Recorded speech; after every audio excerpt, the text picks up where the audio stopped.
BJP আমাদের voter লিস্টের নাম কেটে আমাদের ডিটেনশন ক্যাম্পে ঢোকাতে চাইছে, সেটা তার বিরুদ্ধে মহিলাদের ভয় পাইয়ে দেবে।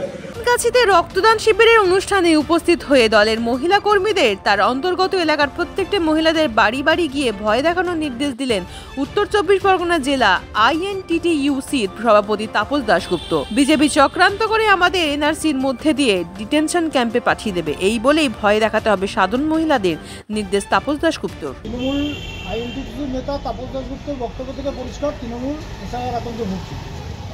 অভিষেক বন্দ্যোপাধ্যায় যেরকম ভুগছে, নিচুতলার তৃণমূল নেতারাও সেভাবে ভুগছে। তারা বুঝে গেছে যে এবারের নির্বাচনে 26-এর নির্বাচনে তাদের আর ভুয়ো ভোটার, ফলস ভোটার বা বৈজ্ঞানিক রিগিং যেটা বলা হয়, সাইন্টিফিক রিগিং, সেটা তারা করতে পারবে না। তাদের খেলার টোটালি বন্ধ হয়ে যাবে নির্বাচনের দিন, যার জন্য তারা এই সমস্ত উল্টোপাল্টা কথাবার্তা বলে মানুষের মধ্যে একটা ভীতি সঞ্চার করবার চেষ্টা করছে। এবং তার ফলে কী হচ্ছে, সাধারণ মানুষ ভীত সন্ত্রস্ত হচ্ছে এবং কিছু কিছু ক্ষেত্রে যদি সত্যিই হয়ে থাকে আত্মহত্যার ঘটনা হচ্ছে, সেটা ঘটছে, সেটাই অভিষেক বন্দ্যোপাধ্যায় এবং তাপস দাশগুপ্তের মতো নেতাদের জন্য সেটা ঘটছে। তারা এমন একটা পরিবেশ তৈরি করছে যে এসআইআর করা মানে তাদের নাগরিকত্ব চলে যাওয়া। বৈধ নাগরিক যারা ভারতবর্ষের বৈধ নাগরিক, আমি দায়িত্ব নিয়ে বলছি, তাদের একজনও ভোটার লিস্ট থেকে নাম কাটবে না, আর এনআরসির কোনো প্রশ্ন নেই। তারা মিথ্যার উপর দাঁড়িয়ে তারা রাজনীতি করছে। তারা জানে তাদের এবার তল্পিতল্পা ঘোরাতে হবে, 26-এর নির্বাচনে তাদের ভরাডুবি হবে। সেই আতঙ্ক থেকে, ক্ষমতা হারাবার ভয়ের থেকেই অভিষেক বন্দ্যোপাধ্যায়, মমতা বন্দ্যোপাধ্যায়, তাপস দাশগুপ্ত থেকে শুরু করে তৃণমূলের ছোটো বড়ো মাঝারি যত নেতা আছে, তারা এসআইআর নিয়ে মিথ্যা মানুষকে বোঝাচ্ছে বলে আমরা মনে করি। অবিলম্বে মানুষের উচিত এই ধরনের নেতাদের কথায় কোনো গুরুত্ব না দিয়ে তারা যাতে আগামী 4 তারিখ থেকে নির্বাচন কমিশনের যে পদক্ষেপ নিয়েছে তার সেই পদক্ষেপে তারা যেন সামিল হয় এবং তারা যেন নাগরিকত্ব গ্রহণ করে বলেই আমরা তাদের কাছে আহ্বান করি। আগামী 4 তারিখ থেকে শুরু হবে এসআইআর কাজ। আপনারা প্রত্যেকে, বিশেষ করে যারা আসছে, মহিলারা আসছে, প্রত্যেকে যদি না বুঝতে পারেন, এলাকায় যারা তৃণমূল কংগ্রেস করে কিংবা INTTUC করে, প্রত্যেকের সঙ্গে যোগাযোগ করুন। ভোটার লিস্টে নাম কেটে গেলে কিন্তু আপনাকে ক্যাম্পে পাঠিয়ে দেবে। সুতরাং ওই জিনিসটা যেন না হয়। ভারতবর্ষে আর কোনো সময় ফর্ম ফিল আপ করতে যাবেন না। সুতরাং ফর্ম যেটা হবে সেটা দলের কাছে জিজ্ঞেস করে নেবে, সেইভাবে ফর্ম ফিল আপ করবে। সুতরাং এনআরসিও হবে না এবং আমি নাগরিক কিনা সেটাও প্রমাণ করতে হবে না। আমরা নিজেরা ভোটার লিস্টে নাম তুলবো। বিজেপি, CPM, কংগ্রেস একসঙ্গে হাত মিলিয়েছে, ওদের থেকে সাবধানে থাকবেন।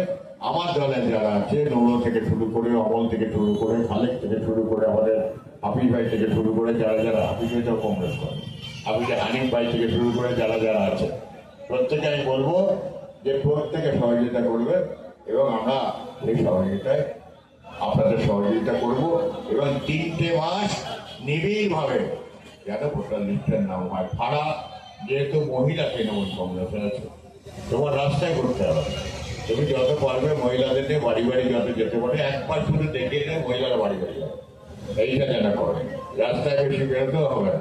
দেখবে যত মহিলাদের কাছে যাবে, ছেলেরা কিন্তু ঘরের মধ্যে গিয়ে বসতে পারে না, কিন্তু তোমরা রান্নাঘরে গিয়ে বসতে পারো। যারা রান্না করে তাদের সঙ্গে গল্প করতে পারো, শুধু গল্প করবে, গল্প করে ভোটার লিস্টের কথা বলবে।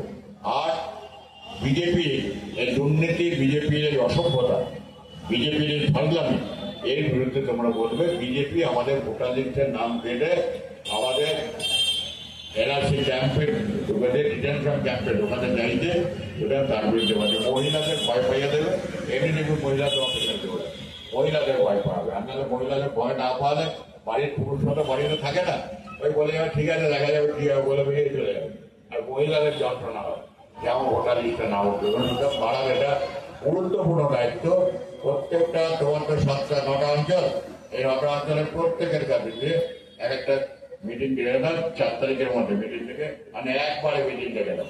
4 তারিখের মধ্যে মিটিং ডেকে প্রত্যেকে বাড়িতে বাড়িতে যেতে বলো, যাতে ভোটার লিস্টের কাজটা সঠিকভাবে হয়।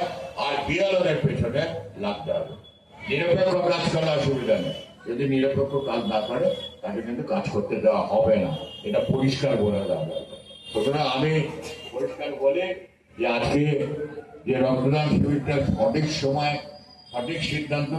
আমি রবিউলকে বলবো আরেকটু তরতাজা হোক, ওকে একটু খাওয়াতে হবে, ও আরেকটু তরতাজা হোক, যাতে আগামী দিন এই লড়াইটা, এই 3 মাস যেন লড়াইটা ভালোভাবে করতে পারে।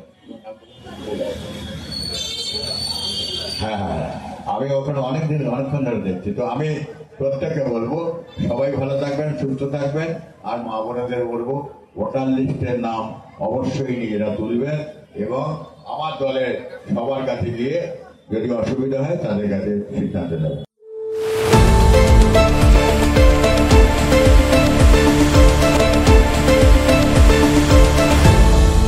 আপনারা দেখছেন এই বেলা বাংলা, শিরোনামে সবার আগে।